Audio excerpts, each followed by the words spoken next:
Welcome. Welcome to the House of Unconditional Love, a sanctuary, your space, your safe space where we embrace your wholeness, our wholeness, where we walk towards the choice in every moment to embrace fear and love for unconditional love. We transcend the boundaries of the conditioned experiences to remember our divine origins in the purity of unconditional love. So we are your ministers of unconditional love. Welcome to our Sunday session. We will start with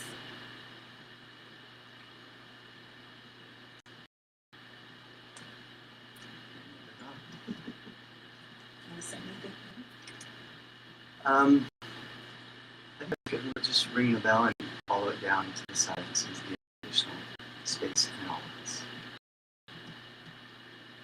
So take a breath to start.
So today, we are going to go deep into the understanding of the dance of love and fear, the masculine and feminine energies, the understanding of the polarities, the polarity of love, the polarity of fear, and how I guess that plays out, or how we may see that in the world and share with you, whether you with that or not, is what you choose, what you pick, what you decide to grasp and nourish yourself with. So I guess basically the religion of unconditional love speaks of eternal truth. So the gong, the bell, is a remembrance of that eternal truth of all existence springing from the source. And the unstruck sound of roaring silence, as I call it, is that sound that you can listen to with the ear of the heart from within you. The gong is a way that we assist with tools for you to remember, pulling all your parts of yourself back together. So all of things from this vibration, this sound, which is unconditional love, boundless love. And as ministers of this truth, we recognize that within everyone, everything, every being, every non-being. That's right. And we, I guess, share that with you today. So I just want to say one more thing before we get started. Well, we have started, but this is all part of it. And then I'll give you the floor. See where it goes. With the masculine and the masculine body, the floor. I want to talk about seeding and seeding this, and we'll touch on it again later possibly. But seeding is the function that helps breathe life into your aspirations. So what are you seeding? What are your aspirations? What are you wanting to cause and create in this moment? Have that in mind as you move through this probably, 45, 50 minutes, right? And there are many different ways of seeding. So we have the donation button there. If you feel that you want to fuel your prayer, fuel what you're aspiring to, then we call it seeding, right? It's the planting, the beginning that represents both the practical support and also the spiritual investment. So there's information that comes up in the body when we give something of our livelihood. And when we give enough to make a charge in our system, what we're doing is we're giving that energy. It's a transfer of energy back and forth. And the more we feel that, the more the information has the potential to go back and forth. And that's the importance of the exchange of energy in any relationship. So I'm saying that now because there'll be a time where we're going to go into a practice where that contemplation, so I'm just setting it up so you have time to go, what is it? Why am I here? Why am I called? If you don't know, just sit with it as we're speaking. There may be something that comes in that you go, I'm unsure of what that is for me. And make that placement. Make that placement of, write it down or hold it in mind. And if you feel that you need some extra fueling, then that is there to support yourself, but also the ministry and everybody that has connection with it and the movement going forward. So, Minister of Unconditional Love. The topic is the dance of love and fear, but I guess what were you calling it? What was your desire? What did you want to seed into the world in a way? Yeah. What's the fuel that is burning for you today that you want to share? Yeah. So it is that there is this dance between the masculine and feminine, and you can say love and fear, and how this plays out and how it's important, and how we can develop our own personal relationship with these aspects of us as human within our own experience of being human in the world. Because we each have both of these masculine and feminine energies as part of who we are as a human being. Some of us may be in a masculine body and a feminine body, yet these energies are present in both of us. And it's important to understand that, because we do need polarity to have energy. And so there's a trust and a belief that comes in. I guess to have movement, because it's the push and pull. Mm-hmm. And remember, we touched on it just gently around the frequency, and when it moves so fast, it looks like it's still. Yeah. And as you said that popped in, because it's like without the movement, we don't exist. Yeah. And what she's talking about is, as we we process our experience through our nervous system, and we call that contraction and release. And that contraction and release, that love and fear, right? Expansion and contraction of the nervous system is how we process our life. And unconsciously, we do this through our experiences, and we can see sometimes are really hard and really challenging, and then some are really happy and joyful, and it's this swing, right? This swing of love and fear happening. And that's the way we process information. Now, there's natural aspects of this happening all the time. This contracting and releasing, this dance between love and fear is happening all the time through even a year cycle. There's certain contraction and releasings that happen through a year that is a normal process of evolving the nervous system to grow into new experiences and new learning and new understanding of who we are as unconditional love. And so this dance between love and fear becomes more effective, more fluid, more conscious when we take the time to start practicing it, because the part that really is the gap between choosing to practice that or not comes in the belief that unconditional love is both of those. Those both come from unconditional love. It's both the masculine and feminine energy, both the positive and negative charge, both the... Do you mean that we don't have a belief that it's both? Or say that again. There is a understanding that that fear is not a part of love. That's yeah, and so that limitation is saying that either that feminine energy is not a part of that unconditional nature, which is not true. It's all a part of the unconditional. You've woke me up. All right. I'm awake. I'm coming in.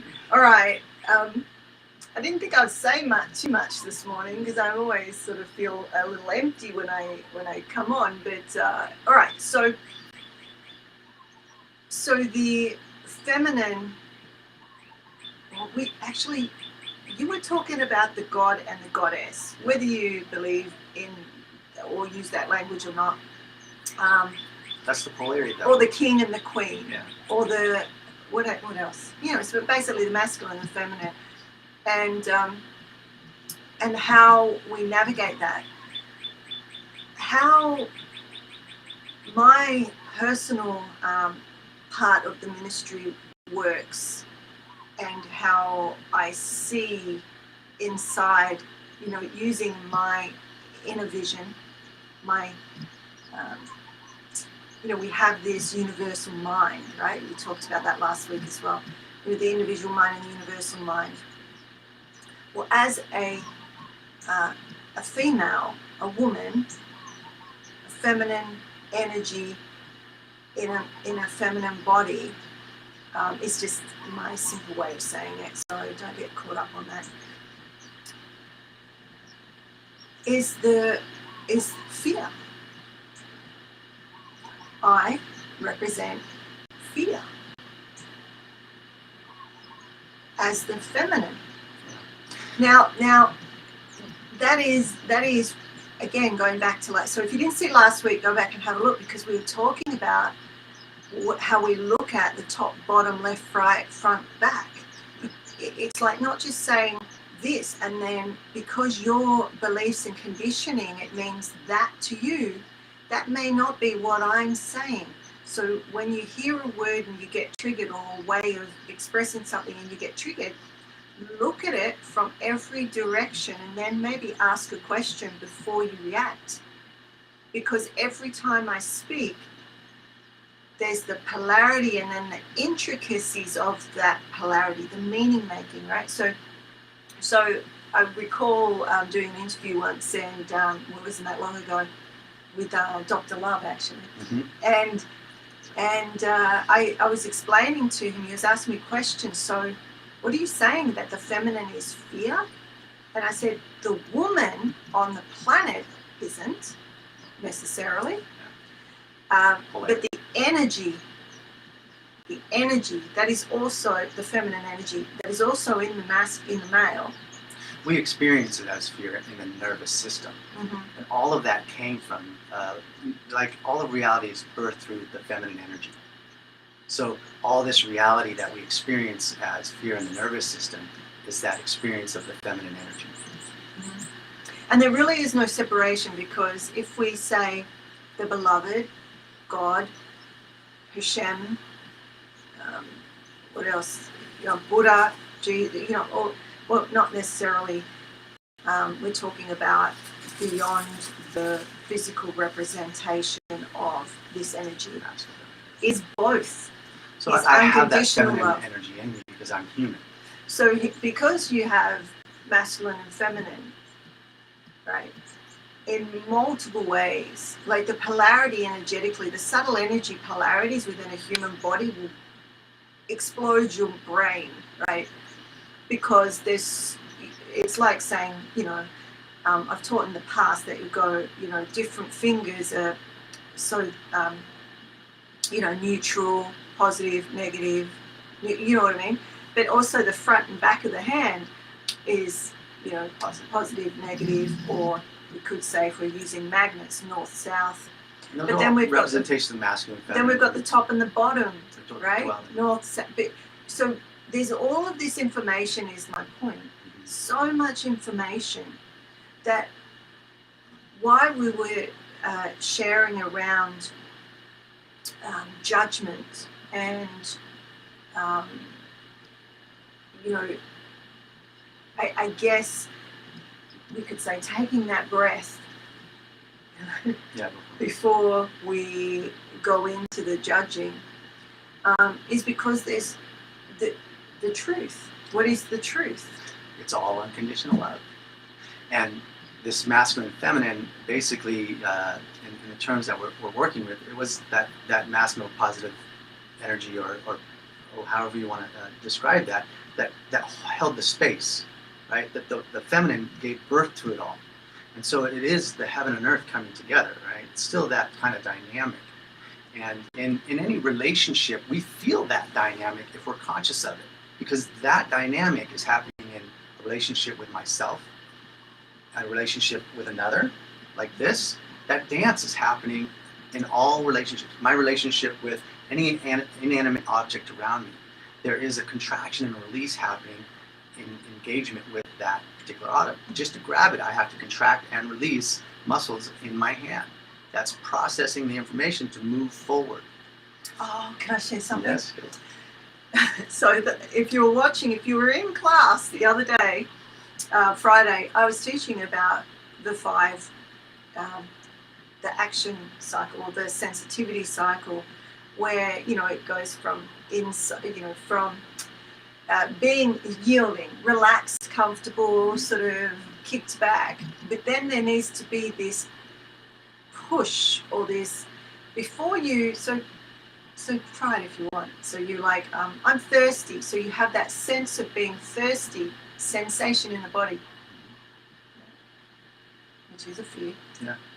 Sensation in the body. So to quench or to nourish yourself, you need to then, from that inside of information, I'm thirsty, I need, or I would like a drink. there's a push. And the push could be through your awareness of, oh, there's my drink on the table, right? And it could be through a push of the groin, like moving. Before you move, just see what moves. Yeah. And then as we actually have I to reach engage. out. We have to engage from a relaxed position. We have to engage life. So you feel that engagement. It's like a soft, engaged sensation that we activate. It's so subtle. And then we sort of reach. So I've reached for my drink, but I'm not nourished. I can't quench that thirst just with a reach. Yeah, that information, that fear in the nervous system. So I need to grasp it, hold it, take hold of it. But then what? It's still not in my mouth. Yeah. These are all the contraction and release happening. Then pull it to me. I still haven't nourished myself. That's another contraction and release waiting for the next. Until I actually drink it and take it in, receive it, I'm not nourished. And that moves on to the completion of the cycle, right? And then I can yield back into, I'm no longer thirsty, and I can just. But that fear is accepted, right? I can be. Being an igniting. I have a fear, I'm thirsty. Yes. Or hungry. Or, anything. Lusting or whatever. Could be any sensation. Yeah. So, and it goes through the cycle, and that cycle links to where we get stuck, where our barriers are, because if we get overwhelmed by all the information, so if we have an awful amount of, or an awesome amount of fears in our body, which one to acknowledge first? And so you get stuck there, and there's no action taken. It just seems overwhelming.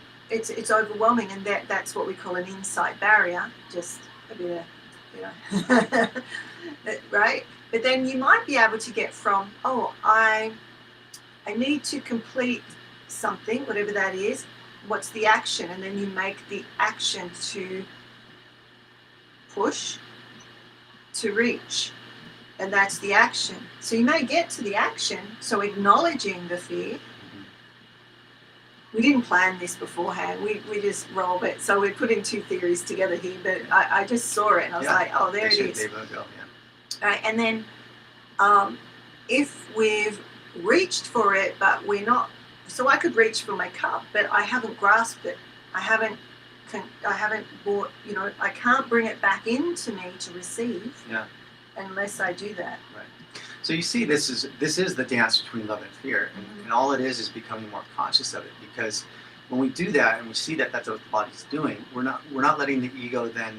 We're actually kind of being compassionate to the ego that doesn't want the fear. Right. The ego wants to be no fear at all in our system. That's the state, because that's how it's interpreting the soul. The soul doesn't experience anything. We experience something because we are in this nervous system. We have this opportunity to experience. And when we become conscious of that, and those love and fear that's happening between the reaching and the grabbing, all of that is becoming more efficient at processing just our everyday life, just moving information through the nervous system. When we don't do that, by the end of the day, it feels like our plate is full. Yeah. So we're the overwhelm. So how many of you feel overwhelmed at times? That's my thing. I get so much energy, information. Something shifts in the planets, in the stars, in the house next door, in you. Or what? I feel it. I feel your pleasure and I feel your pain. That's right. But I'm a mystic.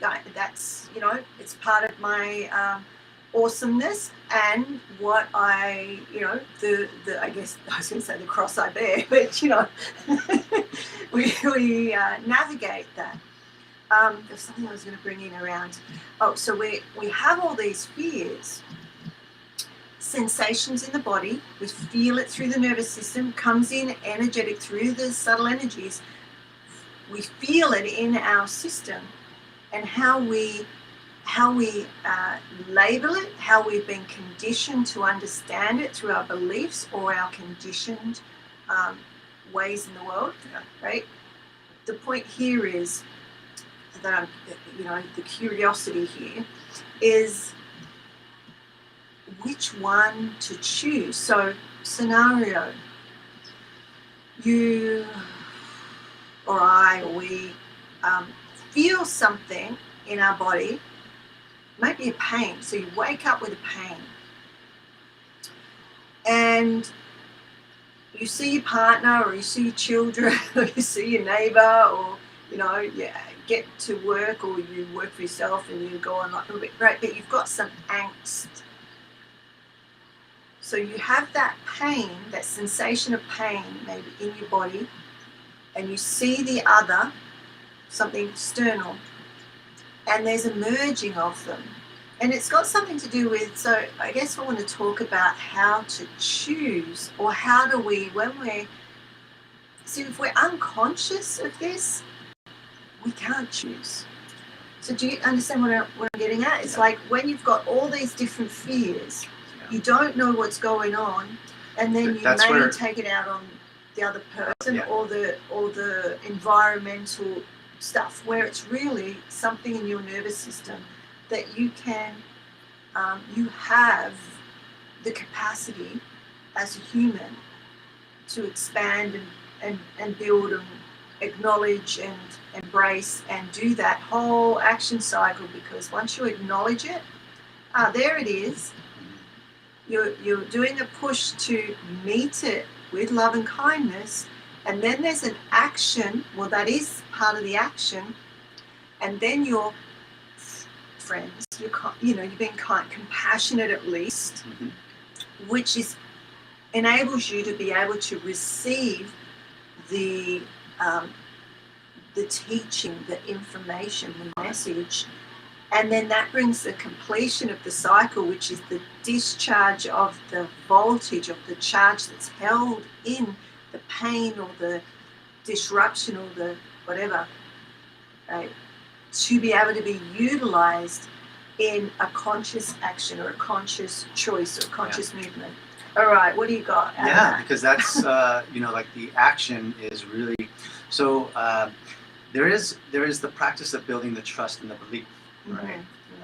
The belief to me is believing in truth, because, this conditional universe started from something that wasn't conditional. Right. It was from something not conditional, and it's expanding into something that's not conditional. Right. So there's something out there that's not conditional, and I there's a belief, but there's a total knowing of that in my body, because it's truth. It's truth. So there's some kind of something that's unconditional that includes it all. And that is scary in my nervous system, because that's a lot of information for a human being to experience. And there's purpose for that. There's purpose for that, because we want to be able to explain it in an infinite amount of ways. We want to be able to be individual. We want to be able to share this love, this unconditional love, in the way that we choose to do that, from our experience, from our upbringing, from the way that we dance with the love and fear. And everybody has their own way of doing it. It's becoming conscious of how we're doing this dance with love and fear. That's why we say we accept fear with love consciously and unconsciously. It's happening all the time. Our soul is unconditional love. It is here to love life, all of life, unconditionally.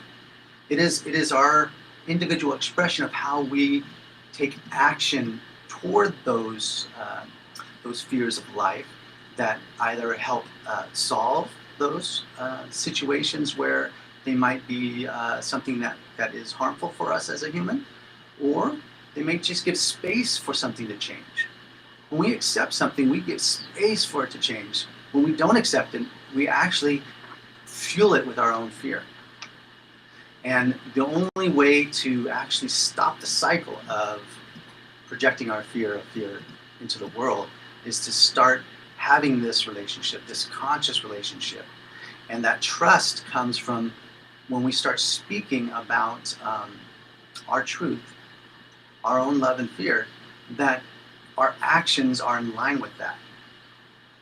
And when we talk about being in line with that, we're talking about, instead of telling the story about the fear that keeps us from feeling it, basically a blame or a judgment, when we do something like that, that's not necessarily in line with our soul. That is unconditional love.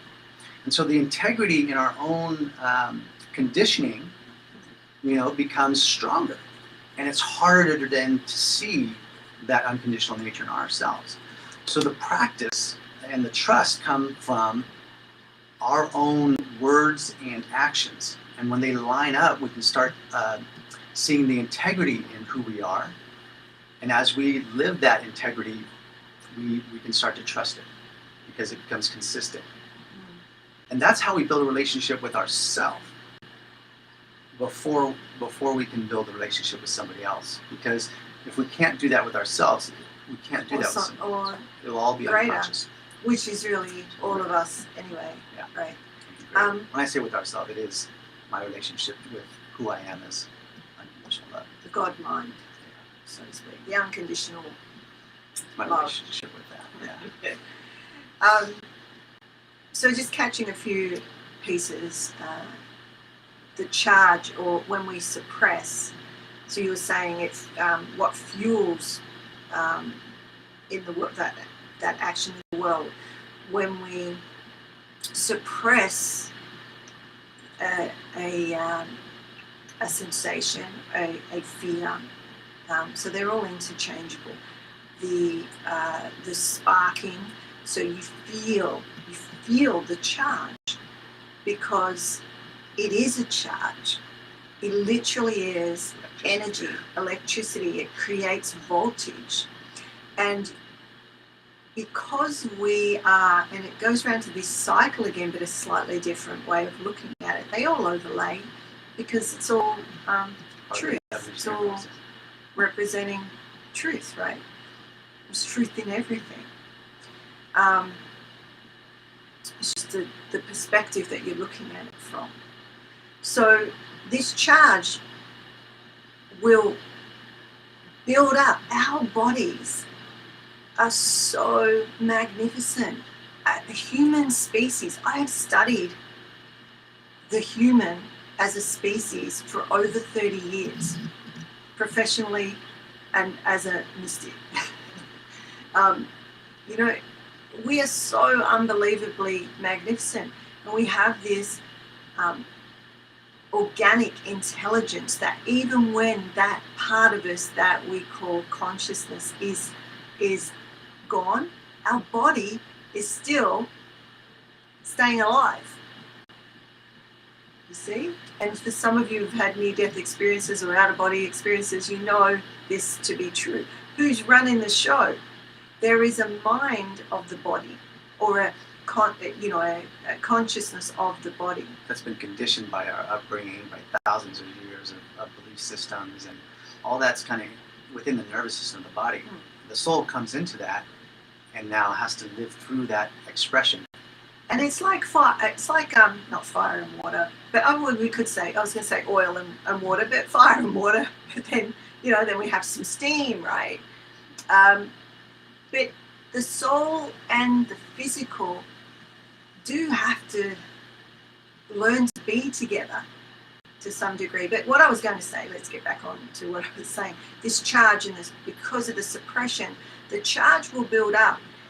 And it's because your system is supporting that charge to be discharged, to be met, so it can go boom. And that energy, that voltage, that charge can be utilized in your physical everyday life, practically, for your growth, for the world. For energy, just right? So when we suppress, we are actually suppressing the charge. Now, this is where the pain comes from, the discomfort comes from, because when we meet the charge consciously and allow it to do what it's naturally needing to do, it won't repeat. It won't repeat. So if you're going through, we're going through this again. It's the same pain again. It's the same people, it's different people, but the same problem. It's this cycling. It's because there's a charge there that most likely has nothing to do with the situation that you're dealing with, comes from the beliefs, the encoding, the trauma, the stuff. And whether you see that as past lives or, you know, uh, early childhood or whatever perspective you look at it, we can still show you how it works in this way, because it's the human conscious evolution. Yeah. So there's that, and then there was the other point. Did you want to say anything on that? So the next point was around what did you say? That's why I made a couple of notes. So I just wrote karma and dharma, because when you're moving towards, you said you're moving towards something, or I can't remember your words, but it came up that what those actions are, when they're aligned with the soul. Yes. Yeah. So you said something about, but when you're aligned with the soul, so alignment with the soul in action are what some people might call your dharma, because it's aligned with the soul. What other words could you use for that? Because it's Dharma, karma. Well, so anyway, I'll keep going. But karma is, a lot of people know about karma, but do they really understand what karma is? Karma is action, and it's an action that's away or offline from where you're going, right? And in the Bible, well, there's many Bibles, Sin. but it's called sin. When there's the mark, there's where I'm going, and I'm missing the mark, right? So See, you're off target, you're offline. Yeah. In my work with energetics, I say, you know, any behavior that's disruptive for the person or the people around them, it's not the person, it's their energy, and they're misaligned. So it's the same thing. It's like aligning unconscious the energy behavior too towards the soul. Yeah, exactly. Karma, dharma, they're both actions. They're both actions. The unconscious behavior is kind of like a karma. It's unconscious, yet we think we're consciously making a decision to do it. Sometimes because we we're might conditioned to do that. fall forward in the right direction. Yeah. Right? We're still unconscious. I lived a lot of my early life like that. I just fell on my feet. I was like a cat. But what if I mean, that there's some intuitive sort of knowing there too, but I wasn't conscious. Thank goodness I survived. Yeah. Well, I mean, that's true for a lot of us. I mean, you know, there's so much conditioning in the world, and we think in our small mind that's from the conditioning that we're actually making a conscious choice. Yeah. And if it's anything that is not inclusive of what's happening, then it is going to be a conditioned response. Mm-hmm. So if we understand what's happening, our response will be in relationship to understanding the situation rather than being afraid of it. Because if we're responding to the fear of it, we're only going to add to the fear of that into the world through our actions. Let's spend a little bit of time. What's the time? We got some time on that. Pull that a little apart. Like, you know, and feel free to put stuff in the chat. We can see from wherever you're watching from. But this, you know, I ask questions a lot. You know, some of my students and clients are watching, but I ask questions a lot. I'm asking you, why do you believe that? Or what do you believe? Do you believe in a God? What is the God that you believe in? Is that God unconditional? Why we do the things we do? That's been my research question since I was about 8 years old. Why do people do what they do? Because I just saw so much terror and abuse and to animals and humans from very young. I just looked out in the world and that's what I saw. I had the lens of seeing all of that, yet I questioned it. Why? Why are people why are they doing that? And I spent the rest of my life, over 45 years, I don't know the math, researching it. That's my life's work, is trying to understand myself and others and why we do what we do. So that intrigues me, what you just said, in multiple ways, but sort of I'm curious around. So I'm not giving an answer. I'm sort of putting the question out to all of us of how do we know in any moment why we're doing what we're doing? Because if it's conditioned and we're unconscious, we don't know. We don't know. And we may go, I'm consciously, like we're here consciously being the ministers of unconditional love. Are we? Right? Yeah. So if you've got an inquisitive mind and you grew up curious and you're one of those kids, I can see some of you, I'll give you a little shout out, won't mention names, but I see you, that asked why, not only as a child, but growing up, still today. Why is that so? How does that work? I'm curious about this. So it is, like what level of consciousness are we talking about? Because there is a level of consciousness around our conditioned thinking, because we're still, the soul is still in there, but it's just conditioned. When we're talking about unconscious that our heart is beating until I mentioned it. That's right. We're unconscious that our digestion is working until I mentioned it. That's right. And then you might feel your tummy grumble or whatever.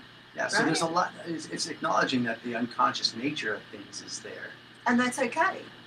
And that's okay, because then, there's nothing wrong with you. No, that's natural, right? What comes to consciousness as a human being, unless we're in some other altered state, is that moment. Our consciousness is within that moment. Although, we have our own fears that pull us out of that moment, past, present, past and future fears, right? What's going to happen, what happened, those kinds of things. So being in the present, obviously, is and trusting in the present is being in line. We do have, a kind of a needle that shows something like that. It's just if we start to choose to be aware of that, and it is in the place of whether we accept something or not. It's if we really want to be really clear with our own ego, if there's something we do not accept, that is a conditioned fear. We should be able to explain all the fear in the world in a way that makes it acceptable. Whether we do what we do with it, that's our action. That's what we choose to do because we accept what's happening in the world and we understand it. If we don't understand it, that's fear. If we don't understand all this stuff that's happening in the world, why people are doing what they're doing, there's fear there because we don't understand. And it's okay. It's just acknowledging that that's what's true, because what happens when we start to acknowledge both the love and fear, it becomes the mirror for all of us, right? It's like the strength in that mirror is more powerful than projecting our own fear of the fear that's happening in the world, right? That mirror, that subtlety of that mirror of owning our own experience is way more powerful than any march we can do, because those marches are based on the fear of those actions. Yes. So there's a couple of things there, because I'm sort of, there's part of me going, who there did that trigger? Was there a trigger there where you were saying accept everything that's happening in the world, like everything? Yeah, that's a lot. So what comes up for you? That's something. So the first curiosity is, how would you do that, right? So hold that for a moment. I think I've lost the next bit. No, I've lost it. So go with that one. Like how? Like if we to acknowledge war, rape, murder, political things, the neighbours' loud music, or their hotted up car at 1 o'clock in the morning, waking, whatever it is. We're lucky we don't have any of that. Or the barking dog. I can remember one of my dogs. She would. There was a time when she was unwell, and she would bark and bark and bark. It was where one of our other dogs passed. He was 19, so he had a beautiful life. But and I can remember at one time laying there and hearing her barking, and I felt it in my body as almost like a with strong words like, will you be quiet, right? I felt it in my body. And I went into, I loved her. I love her. I still love her. She's not with us anymore, but she lived till 16. But, you know, those sorts of things where something's annoying you, or like the mosquitoes here, right? Yeah. It's like, so how? Give us a how. Let's go into. Let's spend like a couple of minutes. Let's just say going somebody into is a practice. Like how? Yeah. So it's basically, you know, if you have a situation where something is happening that you don't necessarily accept, and this is You don't want. you don't want, and don't this want. is a great practice. Or you don't for want to see. what we did a lot in martial arts and judo, right? Because it is all about understanding conflict, and when we can accept the sensation of conflict, we just have the ability to respond from a place of compassion. Because what's happening now is that I am seeing the act happening, the unconscious behavior that is not in line. I'm seeing that as fear, unconscious fear. They're not conscious of it. When you're partying and enjoying yourself and stuff like that, you're just partying and letting it out. It's like a release. You know, it's a natural release of all the information that we experienced in the week or something. We're partying on the weekend. You know, it's a release of all that information in our nervous system. You know, is it conscious? So not necessarily if it's annoying the other person, the neighbor, right? Because maybe you're past curfew, or now you're not conscious of your behavior. If the person, you know, the neighbor accepts that they see it as that, they can approach it more from a compassionate understanding, right? So instead of going and knocking on the door and yelling at the people, you know, maybe it's going and knocking on the door and saying, look, you know, if you don't keep it down, you know, or keep it down, you know, and then if they don't, you know, it's responding with a certain type of compassion. And if it is, you call the cops, you know, tell them, I got to call the cops if you keep this up. But it's not going over there, going with the information of the resistance of it happening in my body, going over there, hey, you got to turn it down. You see, because the energy is in my body. But if I accept the fear of it, then I can approach the situation clean, right? And this is similar with martial arts, right? Because in judo, it wasn't about the opponent. It was my own fear of the conflict. I cannot feel that person off balance to give them a little nudge, to effortlessly throw them, unless I keep myself vulnerable and accepting what's happening, which is the intensity of conflict. And that sensation in my body, if I can't accept it, I can't sense when they're off balance. But if I accept that fear in my body, then I can respond from a place that keeps me in line with my soul and my spirit. Yes. So. Yes. Yeah. Well, I think that may give some more food for thought, because, you know, hearing people say, just be love, or just whatever, you know, just ... And because I'm a questioner, I'm curious, and that's how I work with the beloved. I just connect and allow that curiosity to bring forth the information that's required in that moment. So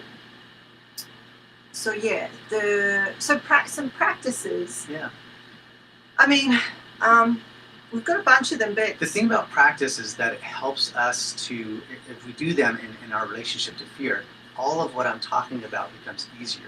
Mm-hmm. It all becomes an easier experience, because we start to become conscious of the dance that's happening, the love and fear that happens in our body all day long. And it's more becoming a dance with the sensation rather than a rigid, I don't want this, I don't want that. Because we need to move to be alive. In every now, we exist and don't exist. No.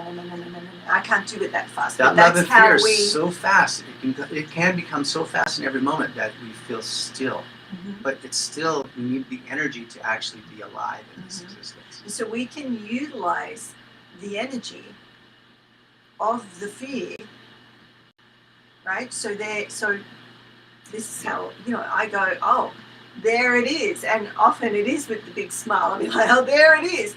Because now I'm reconditioned, I guess, to have this love affair with fear. Or unconditioned, or unconditioned. You're actually loving fear. I'm loving fear. That's unconditioned. Yeah, but consciously. Yeah, unconditioned. It's the same thing. Yeah. I guess. You have to uncondition the body. Yeah. Unless you weren't fully conditioned. But that's another story. So where was I? I think I lost the practices.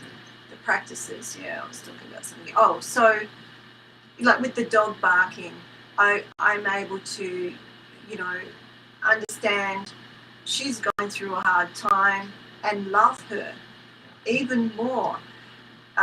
So I've lost what I was going to say, but it was something to do with that. So I guess to start with, we could have a morning fear acknowledgement or a morning acknowledgement.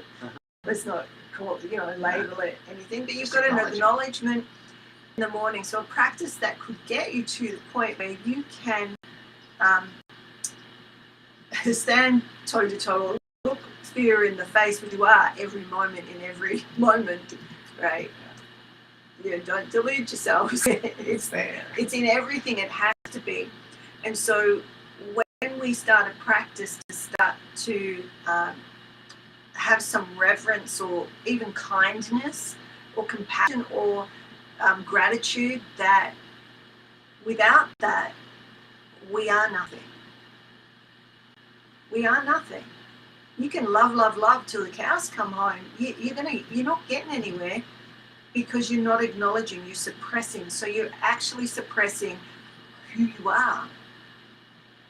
And so this is why we're here. This is the core of why we are here, to share and to give you ways of acknowledging that part of humanity. Because until we do, everything will be conditioned by it. Will be conditioned. So a morning acknowledgement might be, or any time really, you could start even now, to see 2 to 3 fears, things that create charge or challenge or a fear you're scared of.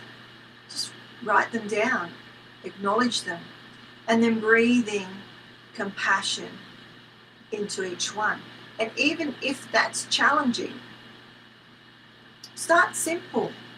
I remember numerous times that I've said to, and maybe some of you I've spoken to over the years, it's like your worst enemy or somebody who's really harmed you, they're your greatest teacher.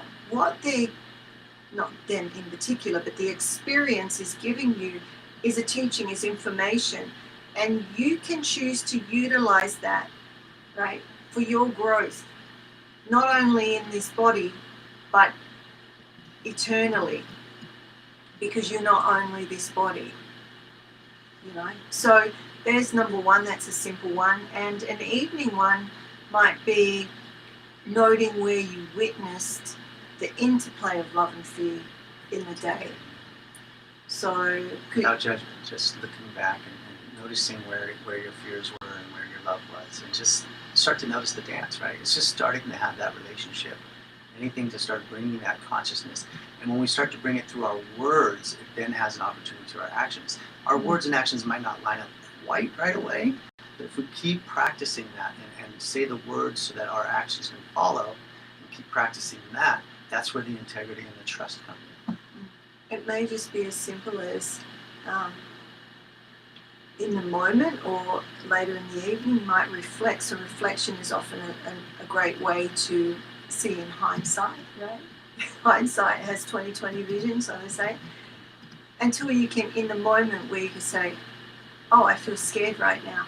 Because even the word saying, I'm scared or I have fear, many people are conditioned not to say that, and they'll use every other word they can. The same as stress. I notice, being a trauma therapist, I'll say something around stress and the person will say, oh, I'm not stressed.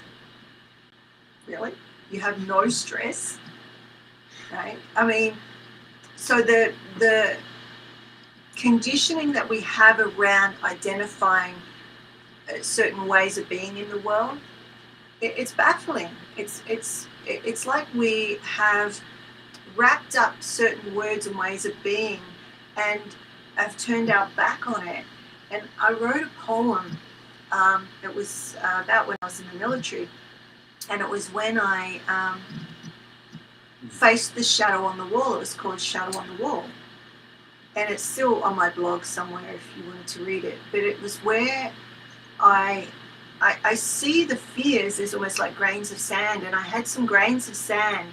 But when I left the military, those couple of grains of sand, I didn't want to, like most people didn't know I was in the military. I just, and there's reasons why and whatnot. And those grains of sand touched other grains of sand that touched other grains of sand or rice or whatever you want to call it. And what happened was, when I was talking to people, I found it really hard to be, like I couldn't talk because those years were a lot of years of my life. Not necessarily too scary. It was like, unless I identified those one or two grains in the middle, all the ones out here were touching the ones in the middle. So I couldn't say, well, I did this, or I grew up there, or I had this training, or this, that, and the other, because it would lead back to the middle. So I had to make that decision to turn and face the wall that I realized that I had built myself. I had built the freaking wall myself, right? And the shadow on the wall was me. So I was the wall and I was the shadow, and I needed to choose to move through, just peek over to start with, and now I've written books about it, I've talked about it, and it freed me. The energy that came from that is my point, because all of that energy was held up. So I'm just sharing that as, what's the grain of sand that you may, and it's not like going straight to it. It's working your way to be able to say, this is actually a part of me and a part of that. So, all right. I guess we'll wrap up because we're... Some grace. How do you want to... Do you want to do CD? Um, a little bit more on that, and then do a 5-10 minute grace. Okay, so we're sort of like coming down now. I was riled up. All right, so at the beginning we talked about seeding. So if there is something that we talked about that you identified with today, that you want to seed, meaning you want to add some fuel to be able to cause and create it in the world, the donation QR code's there. You can seed as much or as little as you like. Another way to seed also is to share this video, to share with your friends, family, or on your pages. So there's many ways to support through your service or through your donations to seed your life. Because that sharing takes effort, energy. right? It takes energy. So that energy comes then back to you because you're meeting it with that level of seed. It's that transfer of energy. So is that enough on that? Yeah. All right. So choose what you would like to sit with. We're about to sit in grace, in a little meditation, silent meditation, that you can utilize the group energy as well. So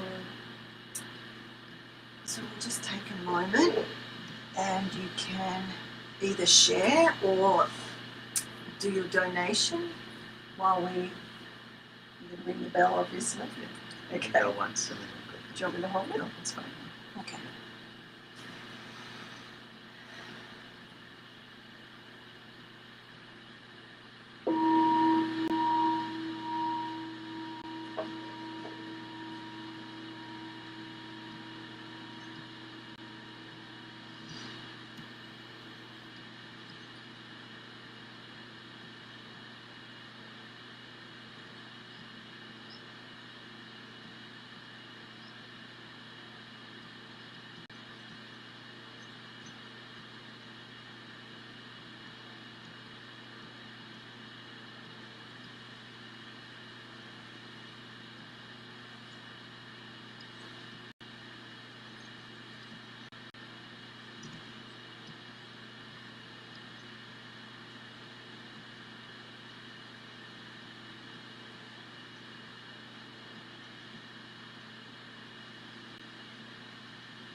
So may you all be fueled, loving fear by unconditional love, to receive the fruit, the abundance, all that you are, all that you can and have been, and all that you will into this world via the swimming in unconditional love, receiving of the blessings. So may the blessings be until we meet again. Much love. Okay. Oh, and let us know of your miracles as you go along. Let us know.